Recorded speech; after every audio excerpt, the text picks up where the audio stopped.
इस क्वेश्चन में आपसे पूछा गया है कि 1 मोलर एक्वा सॉल्यूशन जिसमें 0.5 मोल सॉल्यूट है तो उसमें वेट ऑफ सॉल्वेंट क्या होगा। तो ध्यान देंगे, इस क्वेश्चन को सॉल्व करने के लिए सिंपली आपको पता होना चाहिए कि मोलरिटी का डेफिनेशन क्या है। तो मोलरिटी बेसिकली होता है mole of solute divided by weight of solvent in KG. अब चूंकि क्वेश्चन में मोलरिटी का वैल्यू 1 दिया हुआ है, ठीक, और मोल ऑफ सॉल्यूट क्या है आपके पास 0.5 है। तो अगर ऊपर में 0.5 होगा तो नीचे भी 0.5 होना चाहिए, तभी रेशियो क्या होगा 1 होगा। यानी इसका मतलब क्या होता है, आपका जो वेट ऑफ सॉल्वेंट होगा उसका वैल्यू हो जाएगा 0.5 kg, और ग्राम में अगर हम चेंज करते हैं तो वैल्यू हो जाएगा 500 ग्राम। यानी इस क्वेश्चन का जो सॉल्वेंट का वेट का आंसर होगा ये होगा 500 ग्राम। यानी आपका जो ऑप्शन बी होगा इसका करेक्ट आंसर होगा। ये था इस क्वेश्चन का एनालिसिस एंड सॉल्यूशन। मूव करते हैं हम लोग नेक्स्ट क्वेश्चन पे। इस क्वेश्चन में कुछ कॉन्सेंट्रेशन टर्म्स दिए हुए हैं और बोला गया है इसमें से कौन सा कॉन्सेंट्रेशन टर्म टेम्परेचर पे डिपेंड करता है। तो ध्यान देंगे, आपका जो वॉल्यूम होता है वॉल्यूम टेम्परेचर पे डिपेंड करता है। जब आप टेम्परेचर बढ़ाते हो तो वॉल्यूम क्या होता है, एक्सपैंड करता है, और जब टेम्परेचर घटाते हो तो वॉल्यूम क्या होता है, कॉन्ट्रैक्ट करता है।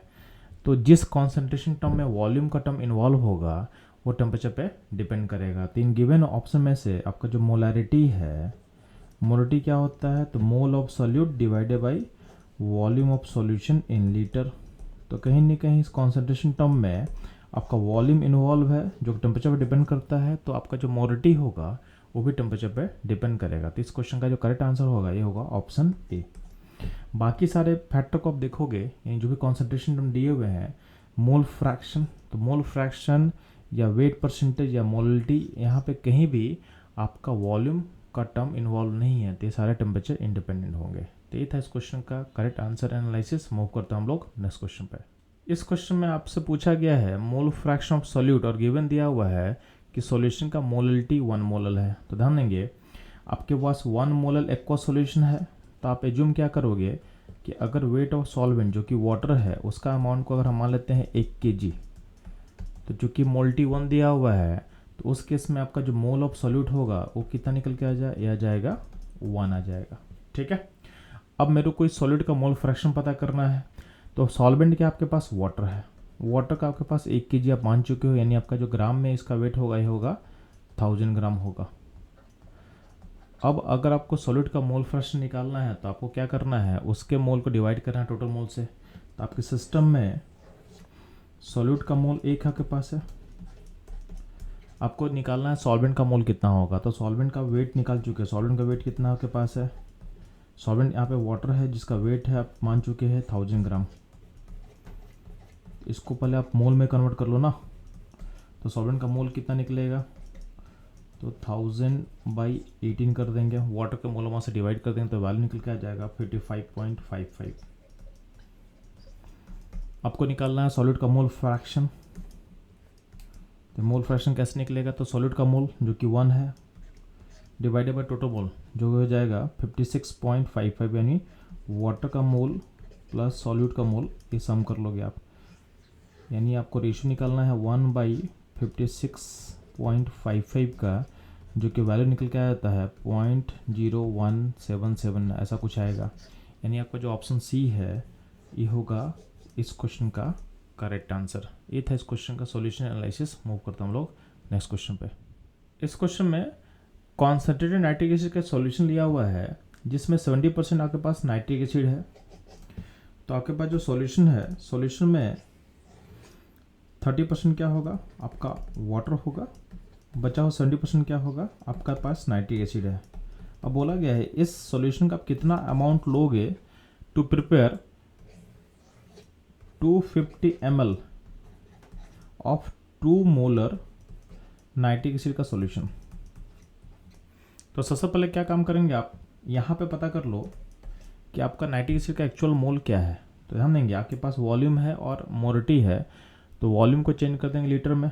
तो लीटर में कितना हो जाएगा, ये हो जाएगा 1/4 लीटर, और उसको मल्टीप्लाई कर देंगे मोरिटी से तो मेरे को मिल जाएगा मोल ऑफ नाइट्रिक एसिड जो इस सॉल्यूशन में होगा। तो मोल ऑफ HNO3 निकल के आ जाएगा 1/4 × 2 यानी हाफ मोल। अब हाफ मोल नाइट्रिक एसिड का अब वेट निकाल लो, तो इसका जो वेट निकालोगे तो वेट के लिए सिंपली क्या करोगे, उसको मल्टीप्लाई करो उसके मोलर मास से। अब नाइट्रिक एसिड का मोलर मास कितना होगा, तो ऑक्सीजन का 16 होता है तो 3 ऑक्सीजन होगा नाइट्रिक एसिड में, तो क्या होगा 48 वहाँ से आएगा, प्लस नाइट्रोजन का 14 होगा, उसको ऐड कर लो तो हो जाएगा 62, प्लस हाइड्रोजन को 1 ऐड कर दो तो हो जाएगा 63, यानी HNO3 का मोलर मास होगा 63, यहाँ पे आप इसको लिख लो। तो इतना वेट होगा आपके पास नाइट्रिक एसिड का। अब वेट आएगा इस सॉल्यूशन, अब ये नाइट्रिक एसिड आपको निकालना कहाँ से, इस सॉल्यूशन से निकालना है।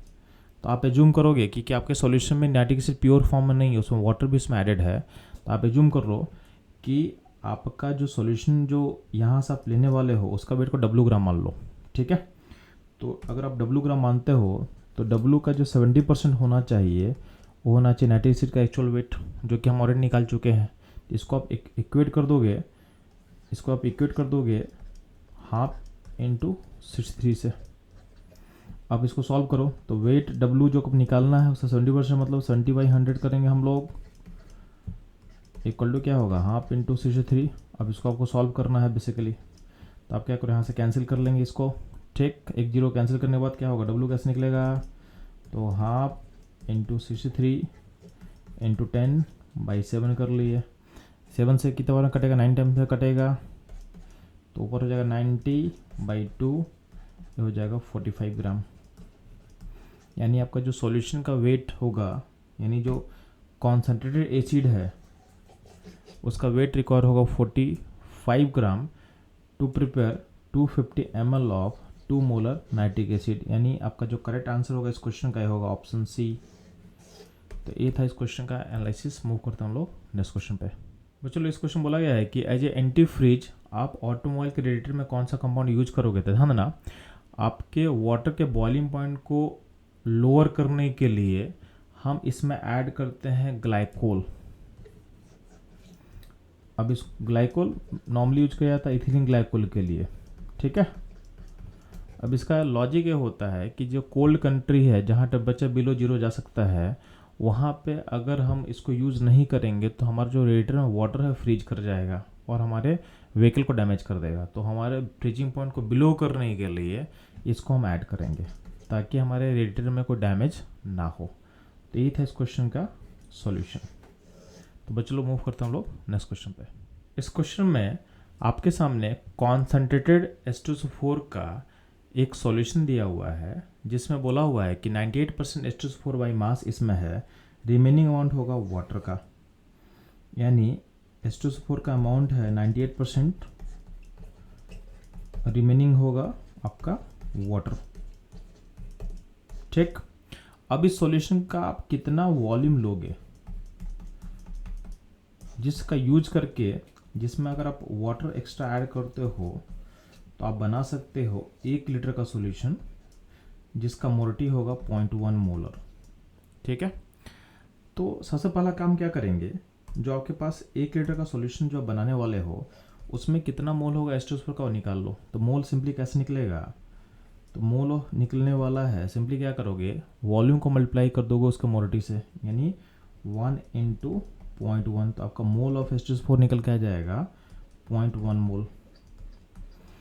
अब H2SO4 का जो मोल निकला है इसको वेट में चेंज कर लो, तो जो वेट ऑफ H2SO4 आप निकालोगे ये निकल के आ जाएगा 0.1 mole into molar mass of H2SO4 जो कि होता है 98। तो 9.8 ग्राम होगा H2SO4 जो आपको चाहिए होगा। अच्छा, H2SO4 कहाँ से आप लाओगे, तो आप लाओगे इस कॉन्सेंट्रेटेड एसिड से। तो सबसे पहले पता करना है कि 9.8 ग्राम H2SO4 के लिए इस एसिड का कितना वॉल्यूम आपको चाहिए, ठीक है। या पहले आप निकालो पहले वेट कितना चाहिए आपको, ठीक। तो अगर हम W ग्राम मान लेते हैं कि उस कॉन्सेंट्रेटेड एसिड का वेट मान लेते हैं तो उसका 98% जो होगा ये होगा वेट ऑफ H2SO4 जो कि हम निकाल चुके हैं 9.8 ग्राम। तो यहाँ पे जो वेट ऑफ कॉन्सेंट्रेटेड एसिड निकल के आ जाएगा, ये आ जाएगा आपका 9.8 × 100 डिवाइडेड बाई 98। तो आप सॉल्व करके इसको बोलोगे तो कितना आ जाएगा, 10 ग्राम आ जाएगा। तो आपके पास जो एसिड यानी कॉन्सेंट्रेटेड एसिड है उसका वेट निकल के आ जाएगा 10 ग्राम। अब गिवन क्वेश्चन में हमसे पूछा गया था कि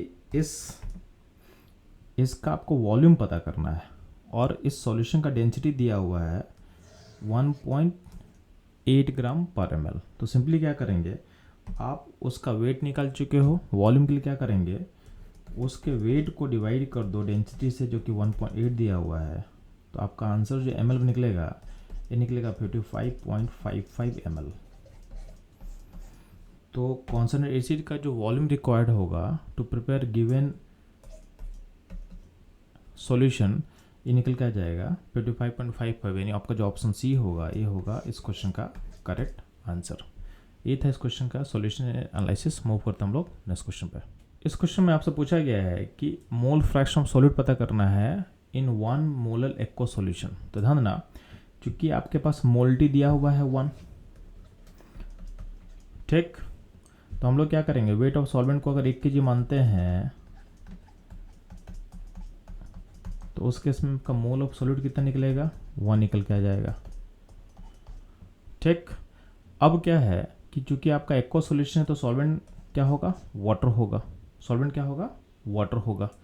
तो आपके सिस्टम में सॉल्यूट का मोल 1 है, आपको पता करना है सॉल्वेंट जो कि वाटर उसका मोल पता करना है। तो सॉल्वेंट का वेट हम निकाल चुके हैं 1000 ग्राम। तो इसको पहले चेंज कर दो किसमें, मोल में। तो सॉल्वेंट का मोल निकालना है आपको, तो कैसे निकलेगा, तो उसके वेट को डिवाइड कर दो उसके मोलर मास से जो कि 18 होता है, वाटर का मोलर मास इसमें 18 होता है आपको पता है, तो वैल्यू निकल के आ जाएगा 55.55। अब हमको निकालना क्या है, आपको सॉल्यूट का मोल फ्रैक्शन पता करना है।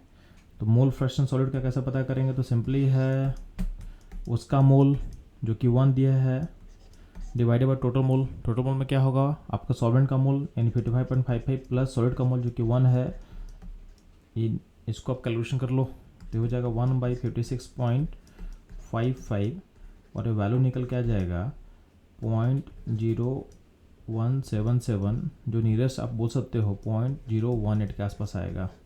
तो आपका जो ऑप्शन बी है इस क्वेश्चन का करेक्ट आंसर होगा। ये था इस क्वेश्चन का एनालिसिस। मूव करते हैं हम लोग नेक्स्ट क्वेश्चन पे। इस क्वेश्चन में आपके सामने 2 सॉल्यूशन लिया हुआ है। तो पहले सॉल्यूशन का वॉल्यूम है 2.5 लीटर और मोरिटी है 1 मोलर। सेकेंड जो सॉल्यूशन है उसका वॉल्यूम है 3 लीटर और मोरिटी दिया हुआ है 0.5 मोलर। दोनों का जो सॉल्यूट है उसमें क्या है, NaOH है। दोनों को मिक्स करने के बाद बोला गया जो नया सॉल्यूशन बनेगा उसमें आपको मोरिटी पता करना है। तो सिंपली पहले क्या करेंगे हम लोग, दोनों केस में NaOH का मोल पता कर लेते हैं। तो मोल कैसे पता करेंगे, तो मोल के लिए सिंपली होता है मोरिटी को मल्टीप्लाई कर दोगे वॉल्यूम में लीटर से तो आपको मोल मिल जाता है। तो यहाँ पहले वाले केस में मोल कितना मिलेगा, तो 2.5 मिलेगा।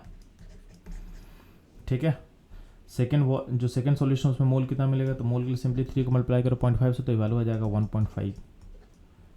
तो आपके पास दोनों केस में NaOH का मोल मिल गया। अब जो नया सॉल्यूशन बनेगा यहाँ पे उसका वॉल्यूम टोटल कितना मिलेगा, तो वॉल्यूम मिल जाएगा आपके पास 5.5 लीटर। और इस नए सॉल्यूशन में मोल जो होगा NaOH का ऐडअप कर लेंगे। तो यहाँ पे जो मोल ऑफ NaOH क्या हो जाएगा, तो वैल्यू हो जाएगा 2.5 प्लस 1.5, ये वैल्यू कितना हो जाएगा, वैल्यू हो जाएगा 4। तो आपके पास जो नया सॉल्यूशन बनने वाला है उसमें NaOH का मोल क्या हो गया 4, वॉल्यूम क्या आपके पास है 5.5। तो आपको सिंपली पता करना है इस सॉल्यूशन का मोरिटी। तो मोरिटी कैसे पता करेंगे, तो यहाँ का मोल क्या है, मोल हो गया 4 divided by volume solution in litre जो कि होता है 5.5। अब इस रेशियो को आपको बस निकालना है। तो रेशियो कैसे निकलेगा, तो यहाँ डेसिमल हटाओ ऊपर 0 ऐड कर दो। ठीक है, फिर 5 से यहाँ पे डिवाइड करते हुए वैल्यू आ जाएगा 8/11। इसको आपको सॉल्व करना है। तो ये वैल्यू जो होगा 0.7। ठीक है, तो आप 8 को डिवाइड करो 11 से तो क्या होगा 0.73 के आसपास आएगा। ठीक है, तो आपका जो ऑप्शन सी होगा इस क्वेश्चन का करेक्ट आंसर होगा। यानी जो नया सॉल्यूशन बनने वाला है उसका मोरिटी हो जाएगा 0.73। तो ये था इस क्वेश्चन का एनालिसिस। मूव करते हम लोग नेक्स्ट क्वेश्चन पे। इस क्वेश्चन में आपसे पूछा गया है डायबेसिक एसिड का वेट पूछा गया है to prepare 100 ml of aqua solution of 0.1 normal solution. तो ध्यान देना, सबसे पहले हम क्या करते हैं, इस नॉर्मलिटी को आप मोरिटी में कन्वर्ट करो। तो ध्यान देना, molarity into n factor equal to होता है नॉर्मलिटी। क्वेश्चन में आपके पास नॉर्मलिटी 0.1 दिया हुआ है, चूँकि आपका एसिड डायबेसिक है तो इसलिए इसका n फैक्टर क्या होगा, इसका n फैक्टर 2 होगा। तो यहाँ 2 डाल देते हैं, इससे मेरे को मोरिटी मिल जाएगा। मोरिटी कितना मिल जाएगा 0.1/2। अब इस मोरिटी से हम निकालते हैं डायबेसिक एसिड का मोल। तो कि आपके पास पता है कि वॉल्यूम कितना है 100 ml है, यानी लीटर में क्या होगा 0.1 लीटर होगा, ठीक। और मोलरिटी कितना है क्वेश्चन में 0.1/2। तो मोल कैसे पता करते हैं हम लोग, तो अगर आपको मोलरिटी पता है वॉल्यूम इन लीटर पता है तो सिंपली क्या करोगे, मोल के लिए क्या करते हैं हम लोग molarity in volume in litre को मल्टीप्लाई कर लेते हैं। तो ये निकल के आ जाएगा, मोलरिटी का वैल्यू है 0.1/2 और इंटू 0.1, ये हो गया आपका मोल। अब ध्यान देंगे आपको, तो इतना मोल आपको चाहिए डायबेसिक एसिड, तो आपको मोल मिल गया। अब इस मोल को आपको वेट में कन्वर्ट करना है, तो बहुत सिंपल है। अब वेट में कैसे कन्वर्ट करोगे, तो वेट में कन्वर्ट करने के लिए क्या करोगे, मोल को मल्टीप्लाई करोगे मोलर मास से। और मोलर मास क्वेश्चन में दिया हुआ कितना दिया हुआ है 200 ग्राम दिया हुआ है, यानी ये जो वैल्यू होगा 0.1 इंटू 0.1 डिवाइडेड बाई 2 है, और इंटू मोलर मास जो कि 200 दिया हुआ है। इस 2 से काटो इसको 200 तो ये 100 आएगा, तो 0.1 इंटू 0.1 इंटू 100, तो 100 से आएगा तो 0.1 इंटू 0.1 इंटू 100 क्या हो जाएगा, यह जाएगा 1 ग्राम। तो ये कैलकुलेशन बहुत सिंपल था, तो आपको सारे स्टेप में दिखाते जा रहा हूँ कि कैलकुलेशन आपको कैसे करना है एग्जाम में। आप देख रहे हो कि सारा कैलकुलेशन मैं लास्ट स्टेप में कर रहा हूँ, क्योंकि अगर बीच में आप कैलकुलेशन बार बार करो तो उससे आपका टाइम क्या होगा, ज़्यादा वेस्टेज होगा। तो हमेशा ट्राई करना कि जो भी कैलकुलेशन करना आपको फाइनल स्टेप में करना है, इससे क्या होगा बहुत सारा कॉमन फैक्टर क्या होगा इजीली कैंसिल आउट हो जाता है। तो इसका जो करेक्ट आंसर होगा ये होगा ऑप्शन सी। तो ये था इस क्वेश्चन का एनालिसिस। मूव करते हम लोग नेक्स्ट क्वेश्चन पे। इस क्वेश्चन में H2SO4 सॉल्यूशन का आपसे पूछा गया, मोलरिटी पूछा गया है और बताया गया है कि जो सॉल्यूशन है उसका डेंसिटी है 1.84 ग्राम पर ml पर सेंटीमीटर क्यूब या पर ml बोल सकते हो आप, और contain 98% by weight of H2SO4। तो ध्यान देना, आप क्या करना, आप सबसे पहले क्या जूम करोगे, अगर आपका सॉल्यूशन अगर 1000 ग्राम का होगा तो 1000 में जो होगा आपका 98% क्या होगा H2SO4। तो H2SO4 का जो वेट होगा ये निकल के आ जाएगा आपका 980 ग्राम। तो इसको पहले आप मोल में चेंज कर दो, मोल कितना निकल के आ जाएगा, तो 980 बाई मोल मास 98 होता है H2SO4 का, तो मोल हो जाएगा 10। तो आपके पास अगर 1 kg यानी 1000 ग्राम का अगर सॉल्यूशन होगा उसमें 10 मोल होगा आपका H2SO4। अब इस 1000 ग्राम के सॉल्यूशन को आप वॉल्यूम में चेंज कर दो, तो वॉल्यूम में कैसे पता करेंगे, तो इस वेट को डिवाइड कर दो आप डेंसिटी से, तो वॉल्यूम निकल के आ जाएगा 1000 बाई 1.84 और ये वैल्यू निकलेगा ml में। आप इसको चेंज कर दो लीटर में, तो लीटर में चेंज करने के लिए क्या करेंगे, इसको 1000 डिवाइड कर देंगे तो वॉल्यूम निकल के आ जाएगा 1/1.84 लीटर। तो ये आपका वॉल्यूम निकल गया सॉल्यूशन का। आपको निकालना है इसका मोलरिटी कैसे निकलेगा, तो मोल ऑफ सॉल्यूट, तो यहाँ पर सॉल्यूट का मोल कितना है 10 दिया हुआ क्वेश्चन में, ठीक है 10 हम लोग निकाल चुके हैं। अब इसको डिवाइड करेंगे हम लोग वॉल्यूम सॉल्यूशन से जो कि है 1/1.84 लीटर, तो यहाँ 1/1.84 लीटर डिवाइड करें तो ये नीचे ये जो टर्म ऊपर चला जाएगा, तो क्या हो जाएगा 10 इंटू 1.84 यानी ये वैल्यू निकल के आ जाएगा 18.4 मोलर, यानी आपका जो सॉल्यूशन का जो मोलरिटी निकल के आ जाएगा ये हो जाएगा 18.4 मोलर, यानी आपका जो ऑप्शन ए होगा ये करेक्ट आंसर होगा। तो इस क्वेश्चन में आपको कैलकुलेशन कैसे करना है, एज्यूम क्या करना है, मैंने सब एक्सप्लेन कर रहा हूँ ताकि आप कॉन्फिडेंटली अपने एग्जाम में इस क्वेश्चन को अटेम्प्ट कर सको। इस तरह के क्वेश्चन अगर आते हैं तो हम लोग फार्मूला को अवॉइड कर रहे हैं, क्योंकि फार्मूला वाले अगर आप याद करके बनाओ क्वेश्चन तो बहुत बार हो सकता है कि क्वेश्चन के बीच में आप फंस जाओ। तो हमेशा हम लोग फंडामेंटल अप्रोच को ज़्यादा प्रेफर करते हैं ओवर फार्मूला। तो ये था इस क्वेश्चन का एनालिसिस। मूव करते हैं हम लोग नेक्स्ट क्वेश्चन पे। इस क्वेश्चन बोला गया है कि कौन सा कॉन्सेंट्रेशन टर्म टेम्परेचर से इंडिपेंडेंट होगा। तो ध्यान देना, जिस कॉन्सेंट्रेशन टर्म में वॉल्यूम का टर्म जो है इन्वॉल्व नहीं होगा वो आपका टेम्परेचर पर डिपेंड नहीं करेगा। तो ध्यान देंगे आपकी normality, molarity and weight of by volume, इन तीनों में क्या है कहीं ना कहीं वॉल्यूम का टर्म होता है। जैसे नॉर्मलिटी में क्या होता है gram equivalent divided by volume of solution litre, इसका डेफिनेशन है। मोलरिटी क्या होता है mole of solute divided by weight of volume of solution in litre. Weight of volume क्या होता है, तो weight of component by volume of solution in 200। तो इन सब जगह कहीं ना कहीं वॉल्यूम का टर्म है, तो वॉल्यूम का टर्म जब भी इन्वॉल्व होगा तो आपका जो कॉन्सेंट्रेशन टर्म है टेम्परेचर पर डिपेंड करता है। आपका जो सी ऑप्शन है मोलिटी, इसमें क्या है, ये डेफिनेशन में क्या होता है, mole of solute divided by weight of solvent in KG. तो यहाँ पे कहीं भी ऐसा कोई टर्म नहीं है जो टेम्परेचर पर डिपेंड करेगा, तो इसलिए जो ऑप्शन सी है ये आपका टेम्परेचर पर डिपेंड नहीं करेगा। यानी मोलिटी जो होता है, मोलिटी जो इन गिवन ऑप्शन में से मोलिटी है जो टेम्परेचर पर डिपेंड नहीं करेगा, और यही इस क्वेश्चन का करेक्ट आंसर होगा। तो ये था इस क्वेश्चन का एनालिसिस एंड सॉल्यूशन। मूव करता हम लोग नेक्स्ट क्वेश्चन पे। इस क्वेश्चन में आपको वेट ऑफ मिथानॉल निकालना है to prepare 150 ml solution of 2 molar methanol solution. तो ध्यान देंगे, सबसे पहले आप क्या निकालो, मिथानॉल का मोल निकाल लो। तो मिथानॉल का मोल कैसे निकलेगा, तो आपके पास वॉल्यूम पता है 150 ml और मोलिटी पता है 2 मोलर। तो मोल निकालने के लिए क्या करेंगे, इस वॉल्यूम को चेंज करो लीटर में, तो आ जाएगा 150/1000 इंटू क्या करो, इंटू आप 2 कर लेना, इंटू 2 कर लेना, यानी मोलिटी से मल्टीप्लाई कर लेना। तो ये हो जाएगा 150/1000 यानी वॉल्यूम लीटर इंटू 2, ये हो जाएगा मोल ऑफ मिथानॉल। अब इसको वेट में चेंज करना है, तो मिथानॉल के मोलमा से मल्टीप्लाई कर लो।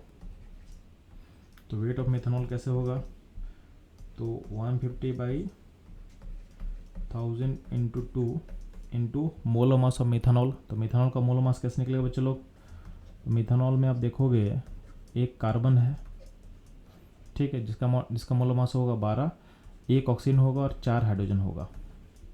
तो इसको आप ऐड करके कितना हो जाएगा, तो ये ऐड होकर हो जाएगा 32। तो 32 से आप मल्टीप्लाई करो इसको आप। अब इसको बस आपको सॉल्व करना है। तो जब सॉल्व करो तो ये इसको आप कैंसिल करते जाओ, तो यहाँ से 0 कट कैंसिल होगा, ये 30/100 होगा। तो 30/100 कैसे लिख सकते हो, इंटू 32, ठीक। तो अल्टीमेटली आपके पास जो वैल्यू आएगा, तो ये 0 यहाँ से कैंसिल कर लो, तो यहाँ हो जाएगा 96/10 यानी हो जाएगा ये 9.6 ग्राम। तो आपका जो ऑप्शन सी होगा इस क्वेश्चन का करेक्ट आंसर होगा। तो ये था इस क्वेश्चन का सॉल्यूशन एनालिसिस। मूव करते हैं हम लोग नेक्स्ट क्वेश्चन पे।